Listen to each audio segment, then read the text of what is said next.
Hello මම ඔයාලට මේ වීඩියෝ එකේ දාන්නේ මේ මැෂින් එක පටන් ගන්නම වාල්ලියෝ මගේ වීඩියෝ වල තියෙනවා මේ මැෂින් එක වැඩ කරන හැටි. ඔයාලා මුලින් ඉඳන් බැලුවොත් ඒක දකි. මේ කොටස් වශයෙන් තමයි අපිට එන්නේ. අපි ඒවා ෆිට කරන්න ඕන. මැකැනික් සයිඩ් එක හරියට කරලා ෆිට කරන්න ඕන. මේ වීඩියෝ වල මුලට ගියොත් ඔයාලට බලන්න පුළුවන් මේ මැෂින් එක වැඩ කරන හැටි. මම අද ඉඳන් පෙන්නන්න මේක හදන හැටි කොහොමද කියලා. පොඩි වීඩියෝ තමයි දාන්න වෙන්නේ. මේ විදිහට තමයි එන්නේ අපිට. කැලි තැන් වල තියෙන්නේ අපි ඒවා චෙක් කරලා බලනවා හොඳයිද කියලා. අඩුපාඩු ඒවල නිවැරදි කරනවා.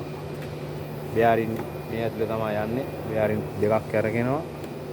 ඔයාලා මුලින් ඉඳන් බලන්න වීඩියෝ එක පේනවා. කොහොමද මේක වැඩ කරන හැටි. ඕකේ. අම්බෙමු.